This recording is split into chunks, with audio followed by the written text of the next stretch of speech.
เฮามาวิเคราะห์การ์ตูนนำกันมื้อนี้เนาะโดยเฮาต้องเท้าความก่อนว่ามันมีผู้หวังดีคนหนึ่งที่เราได้เฮ็ดคอนเทนต์แล้วเราก็ได้เอา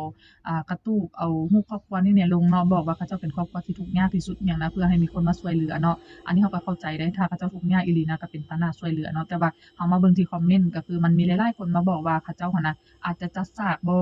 หรือว่าเขาเจ้าแบบขี้คร้านเนาะเขาเจ้าบ่แม่นแบบคนที่ว่าพิการมีตีนครบมือครบแต่เขาเจ้าขี้คร้านสินะอันนี้ข้อยมาสังเกตเด้ออยู่ในการ์ตูนเขาเจ้านะข้อยเบิ่งเนาะถ้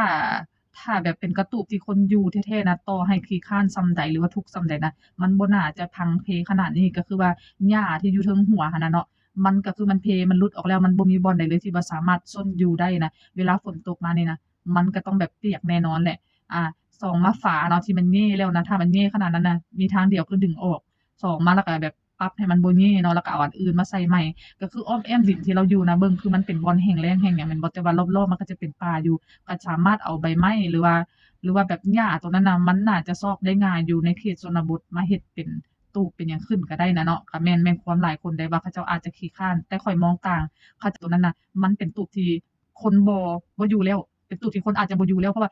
100%จั่งใดคนก็อยู่บ่ได้อยู่หั่นหั้นนะอาจจะเป็นตูบร้างแล้วก็มีแล้วเขาเจ้าอาจจะแบบมาอยู่ก่อนที่ว่าผู้เฮ็ดคอนเทนต์นี่นะจะมาก็เป็นไปได้ เพราะว่ามันห้างอีหลีเนาะคนเฮาต่อให้ขี้คร้านส่ำใดนะมีกันอยู่หั้น3-4คนแล้วพ่อแม่ก็ยังหนุ่มอยู่นะมันจะบ่ปล่อยให้ตูบเป็นแบบนั้นเด็ดขาดข้อยเป็นผู้หญิงคนเดียวซะถ้าข้อยอยู่ตูบแล้วตูบข้อยเป็นแบบนั้นน่ะข้อยต้องหาไม้หาหลายๆทางนะมาเฮ็ดแน่นอนเลยขนาดข้อยเป็นผู้หญิงเดะข้อยคิดแบบนั้นและอีกอย่างหนึ่งเนาะอ่า